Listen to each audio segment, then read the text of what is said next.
Welcome to our second episode. So it's been several weeks since we put the packages in the hive.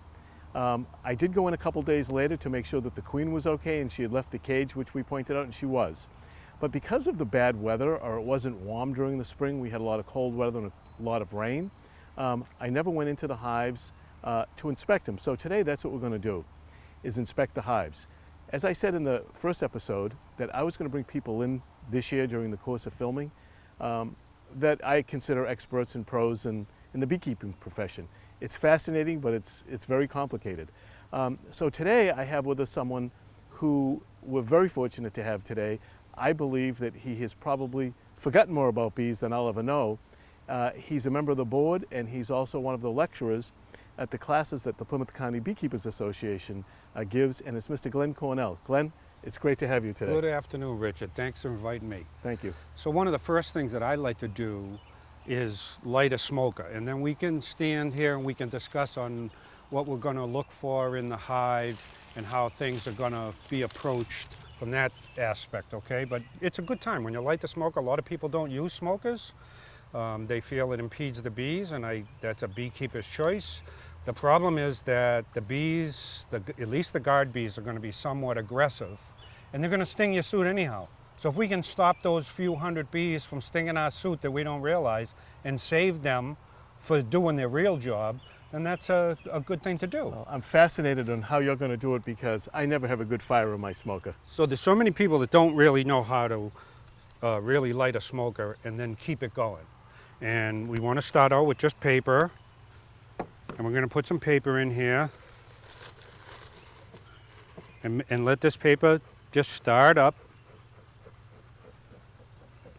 And then what I like to do is put a few twigs in, and we're going to get twigs going, so we're basically starting what's equivalent to starting a coal fire in your grill, if anybody uses coal anymore. And that's what's going to keep it burning, is the wood.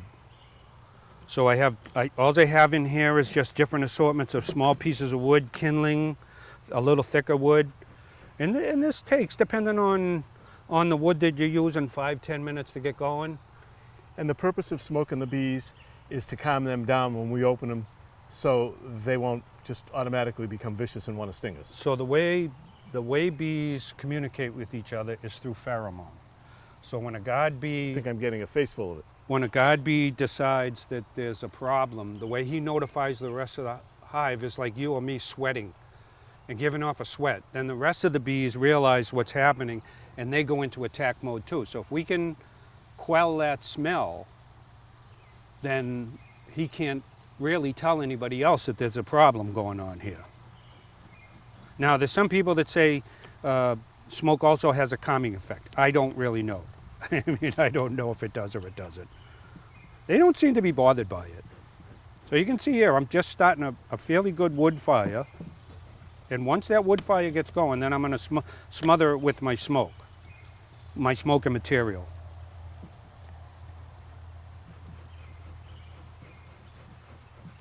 We're getting there. Now the idea is that if we're going to do a number of hives, I want to have this going so I don't have to keep coming back here every time and starting it. And that's the purpose of that wood down the bottom. I'm going to actually wait until we get some nice red coals. Now, also at this time, for somebody, at least for somebody like myself, where I go around and I do multiple hives, and we don't want to be spreading an infection, what I like to do is just actually stick my hive tool right in here and get it nice and hot.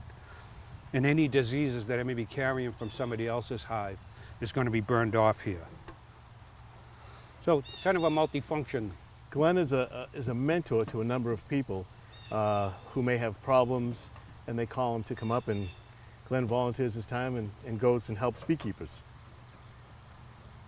So even if you're going to do 4 or 5 of your own hives and you're worried about transferring diseases, it's a good thing to do this with your hive tool.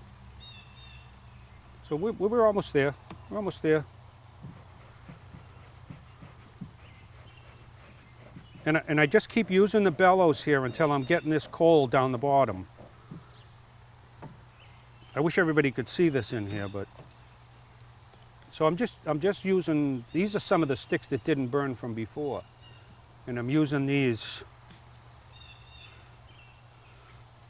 And then now you can use anything as a smoking material. You can use leaves, you can use pine needles, anything. But the key here is to get this wood fire going.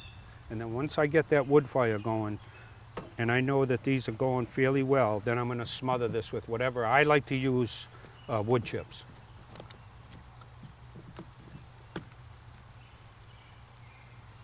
Get that in there. We're almost there.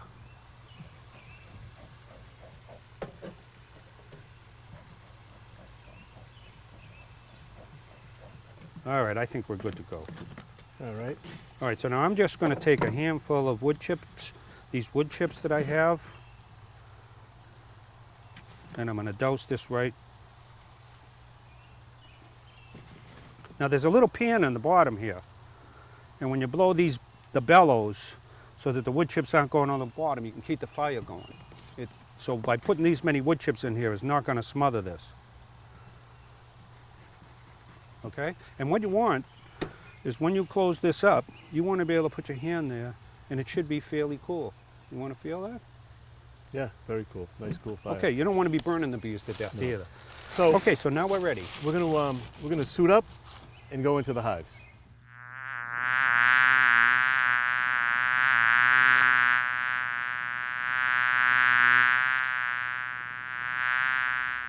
Okay, so here we are at the hive, and I'm going to show everybody how to smoke a hive. We don't need to overpower the bees. We just want to let them know that there's a common smoke here, a couple little puffs in the entrance. You can see them react. And then what I like to do is just flip up the top a little and blow a little smoke under there, and then we're going to close it. Now, I'm not going to use the smoke again unless the bees get aggressive. So give them a little time to ingest that smoke, and then Richard's going to open up the top here. Ready? I'm ready when you are. All right. So we take off the top cover, and then this is the feeder that we've been using. And we're going to have to use the hive towards.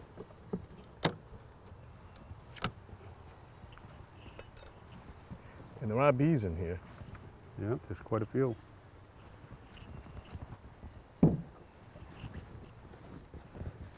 Okay, so just looking at this hive, so the very first thing I do, there's a couple things that you want to do. Is you just want to, before you touch anything, before you do anything, you want to smell. Is it a clean smell? You want to look and see what the bees are doing. You can tell they're nice and calm. And just by observation here, I can tell you, Richard, right now, this needs a second box, ASAP. Okay. Should I put on a deep or a super? Another box, another deep. Okay. So a classic hive like this would be 2 deeps and 2 supers. Correct. Okay, I have them up there. So even though these two, I'm looking down this way, right. Even though these 2 aren't really full out, these 8 are. So remember that 80% rule I talked about in the school? Yep. Okay, so now to start the inspection, what I usually do is you don't want to stand in front of the entrance, and you want to pick the easiest frame that you can get out without hurting any bees. So this frame right here is empty. So I'll show you how I remove the first frame, and then I'm going to let you go at this. Now, because the bees tend to glue everything together with propolis, I like to break it like this, and then this J-hook tool is made to go right down in here and lift the frame like this. Be purposeful, slow, let the bees know you know what you're doing, and you're not here to disrupt them. And you can see this is not really built out. There's bees on it, they're working it, but that's good. Now we can set this aside.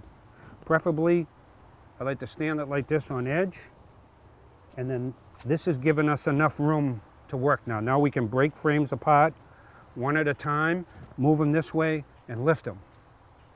And we're not to the brood chamber yet, which would normally be right in the middle, right in here. So one more frame. Just take a look. I can point out a drone. That's a male right there. You see him walking around there? And then these are the workers. You can see how big the head is on the male. There's another male. And there should be a ratio of bees here. You don't have to really sit here and count the numbers, but probably no more than 7% drone. And I'm not seeing excess drone here, which means we got a good multitude of bees. The queen should really be laying mostly workers. That's where it's all at. Okay, do you want to do this, Richard? You can do another couple Okay, of so I'll them. do one more. We're getting closer to where what I'm doing is really taking my time because we want to see where the queen is and we want to make sure that we don't disturb her. So nice, deliberate, lift them right straight out. Take a look. You can see how they're building this corner out over here. I flip it, try and keep it over the hive in case she's on here and you drop this. She's going to fall back in the hive. Okay, now this is all either sugar water or nectar. I'm assuming it's sugar water because you're feeding them sugar water. Correct. You can see the difference, how they've built these cells out and they start storing. Okay, now that I have enough room and there's quite a few bees on these, I like to put this right back down and give us that cushion. Okay, more? You want me to do more? Sure. Okay, so break another one apart. I use my little tool like this. Don't go herky-jerky. They'll get all upset. If you put your fingers down on a bee, just lift it up. Don't squeeze first. Okay, get a good grip. Take a look. Now this is a little more yellow, which could indicate that it's nectar and not sugar water. Sugar water tends to be a little more white. And then I flip it over this way, and I look here, and this is still all nectar. These are Duragil frames. You like these Duragils? I have some of those, and then I have several of those. I don't like them as well as the other ones. Right. I don't think the bees like them as well I don't like either. them as Okay. much. Okay, now as I examine this frame, what they did with this frame, let me just put this corner down, is because the next frame wasn't built out all the way, they built this comb right in here, and you can see how it's raised up. And you see the difference in the size of it? That's drone comb, Okay. because they need a bigger cell for drone. Now this is all regular worker bee. You see how nice and flat it is and it's covered over? That's capped larvae. Now let's see if we have any. All right, You so can actually, can you actually see the yep, the larvae. larvae? Okay, so if I, right here is larvae. You see the little, what we want to make sure is that those are nice and white. If there's any disease to them, they'll start turning a toffee color or a black color, and then you've got a problem. There's some kind of a disease in here. Now, when I was looking here, there's all eggs all through here. Okay, and the way I would want to look at eggs, so I hold the frame up like this, and I put it into the sun, and I flash it back and forth, and you look right down the very bottom and you'll see it's probably about a hair follicle in size, and it's right in the middle. Now, do you want to look? Because this is a key to the queen really Right. laying. You see Yeah. the little white Yep. follicles in Yep. there? See them all? Yep, there's a ton of them. And that's what you want. Yep. So That's she a good should be thing. laying about 1,000 eggs a day. And So it takes I'm- 21 days before that Yep. they become bees. So I'm counting in my head how many frames of brood we have here. If I don't see at least 4 or 5, we know she's not laying that well. Okay, all cap brood. You see all of this? All cap brood in here? Yep. Now that's one way to move the bees. If you are not comfortable moving them like that out of your way, you can blow on them. You can go, and they will separate for you to look. Okay, over here, no, look at this whole frame on this side. It's all cap brood. Very nice. She's laying very nice. So we're hoping in the next one it will be the queen. That's 3 frames right there that she's laying in. Okay. All brood there. You still have your elastic band. Oh yeah.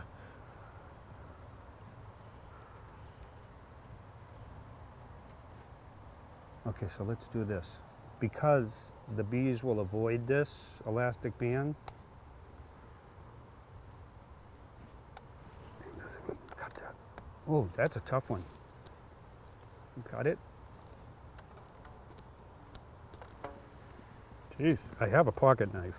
Here, I'll slide it right down, Glenn. Just lift it right up.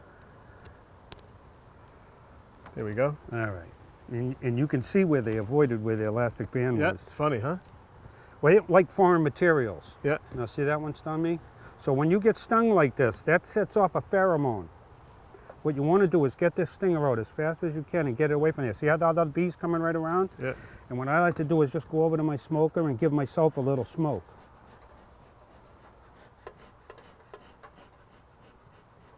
And then that kind of masks that pheromone. That was my fault. I actually pressed down on that bee.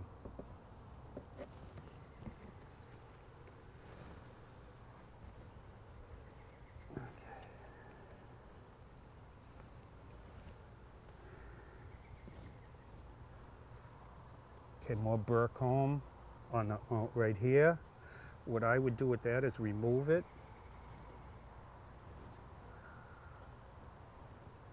This queen is marked, right? Yes. Okay, so let's just put this like this.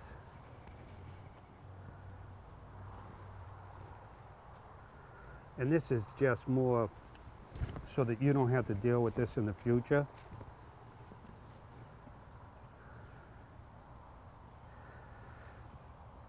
Okay. More brood, pollen. This is all pollen.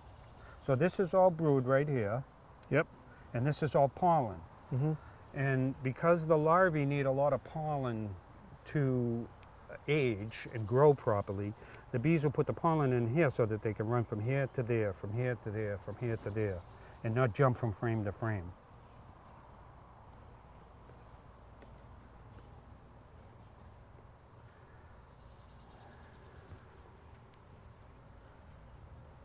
More pollen, more eggs, more larvae.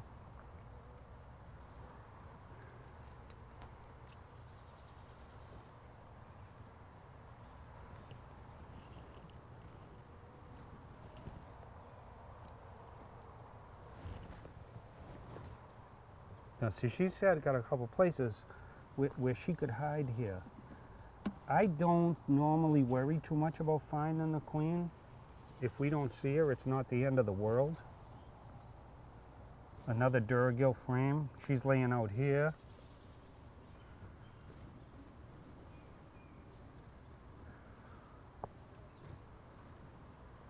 She seems A lot to of larvae on this one. She seems to be laying fine. Yeah, she's laying fine. And that's really what you're after. Now, if we're really interested in finding a queen here, what we'll do is, see, she's got places with this Durago where she can get down on the side and you may never see her. Right. Which, as long as we know that the hive appears to be healthy and that she's laying, I'm okay. We'll try to find her on the next one. Okay, so what we'll do is, I'll come through this one more time. We're going to put this right back to the way it was. And I'm going to just give it a fast look, just like this. We can remove this burr comb right here. This is only going to make it difficult for you next time. Right.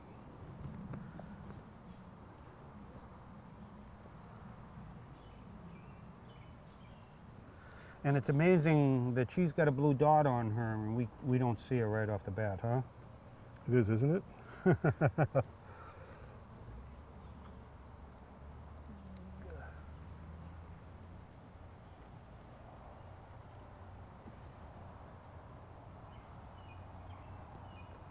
And then I'm going to take this off.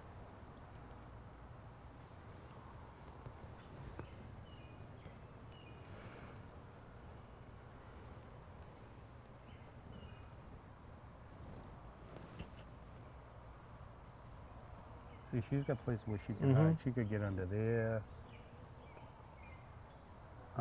Generally speaking, where the eggs are is usually where she is.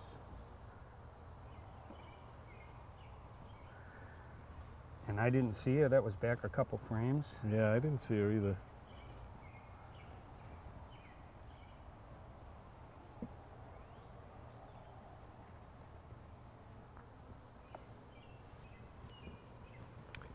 This hive seems calm. I had thought that It's this very was, calm. I thought this hive was going to be It's a a little nice aggressive. hive. This is a real nice hive. This is really where I would expect to see her, right here.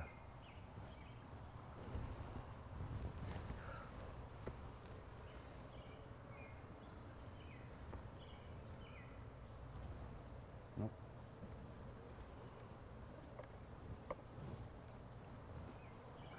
So when you get 2 boxes on here, it's twice as hard going through. There Right. she is, Oh, there she is right there. Right there. There she is right there. See the queen? There she is. We knew she was there. We knew the hive was healthy. That's what I say, usually where the eggs are. She's right there with the green dot on her. Yep. You can see that all the other worker bees are all surrounding her, and they follow around and they take care of her. So she's searching around for a clean cell to lay an egg in. Now, everybody thought it was the queen that runs the hive, but it's really not. It's the workers. If they don't clean the cells, she can't lay the eggs. So they control the amount of working, and a lot of it has to do with temperature, season. So I'll put the feeder back on. I would get this box on ASAP. I'll do it this afternoon. Okay? I'll put another box on this afternoon. And the reason behind that is, so if I can just explain that, in order for these bees to make this through the winter, you're going to have to get the numbers up somewhere around 40,000 bees. If you don't give her the place to lay, you're not going to get those numbers up there. And just for people that were watching, I didn't just squish all those bees that were on top of there because of the indentation underneath it. I'll put some more feed in this later today as well. So that's... So I get that second box on there. I'd leave the entrance just the way it is. It's on the smallest hole. Yep. I'd leave that for now. Okay. And I get that second box on with the foundation. Okay? So this is hive number 2, and Glenn is entrusting me to open my hive. So we're going to try it and see what happens. This hive seems to be built out pretty well.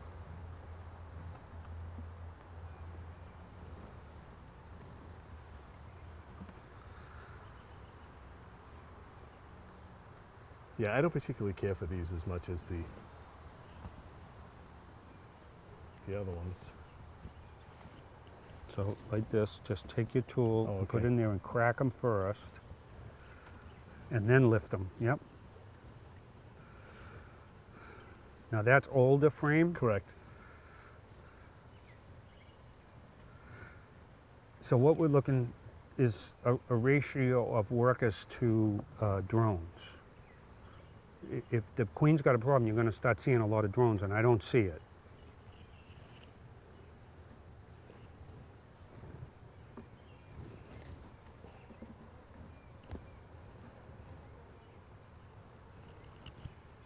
Yeah, I used older frames on this hive. And that's fine. What I like to do with my frames is date them, and when they get to be 3 years old, if I look and they're too dark, I'm going to replace them. Excuse me. Oh, God bless you. Must be allergic to bees.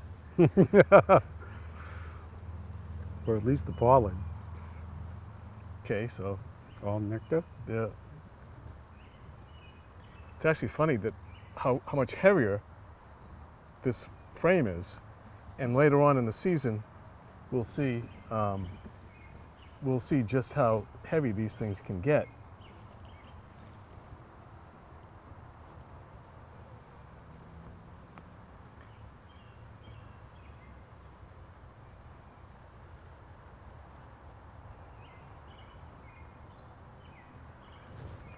All right. Nice, deliberate, slow. I'll crack this side for you.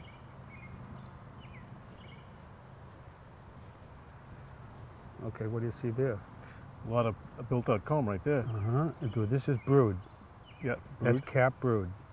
And you can see the larvae down Yep. in between.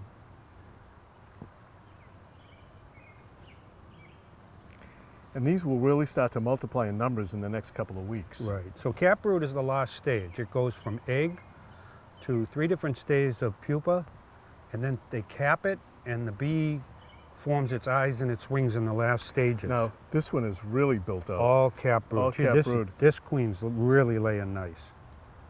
This is what you want to see. Right. Now, you see this? Yeah.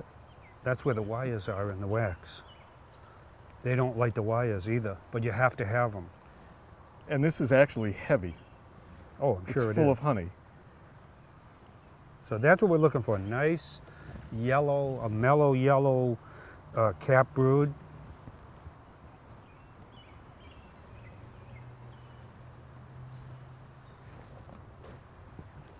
Again, a few drones, mostly cap brood.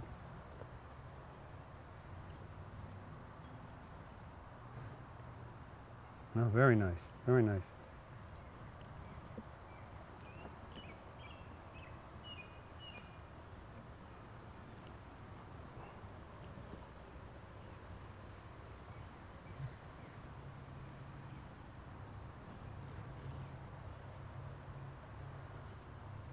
What the heck is that? Oh, it's a little. One of those trolley things.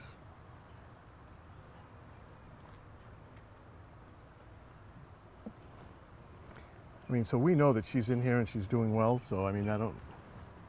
come on, So buddy. you saw eggs. I wasn't looking that close. What you want to make sure is eggs, because it's only an egg for 3 days.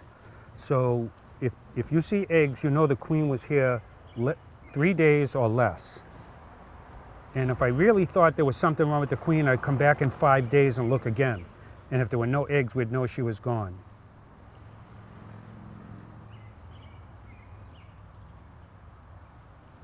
So should I just slide them all back that way? Unless you want to find her, you know, unless you...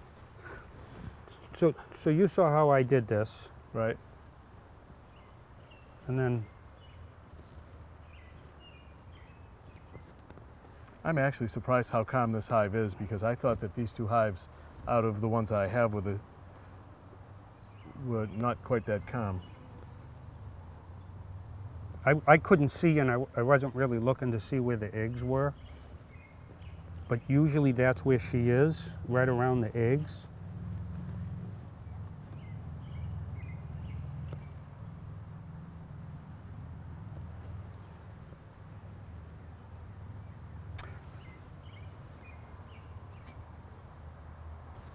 Now the queen doesn't like the sun. She lives almost her whole life in darkness.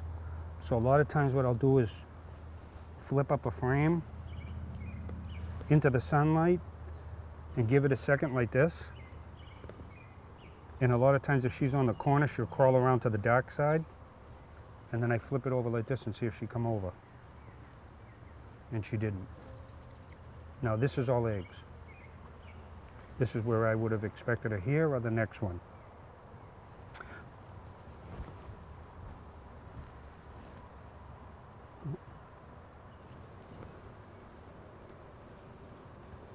These frames, you want them tied up against each other.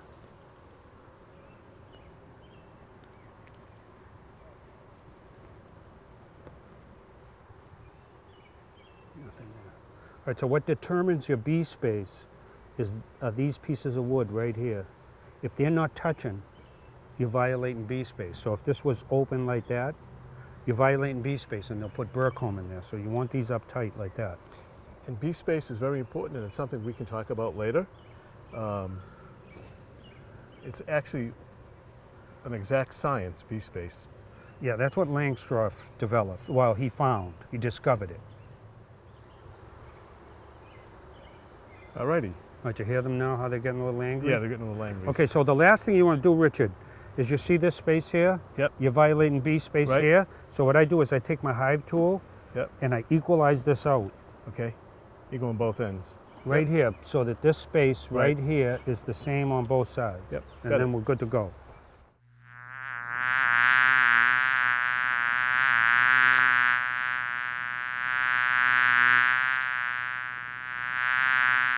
Well, we opened all 5 hives this afternoon, and we were successful. I have 5 really good hives.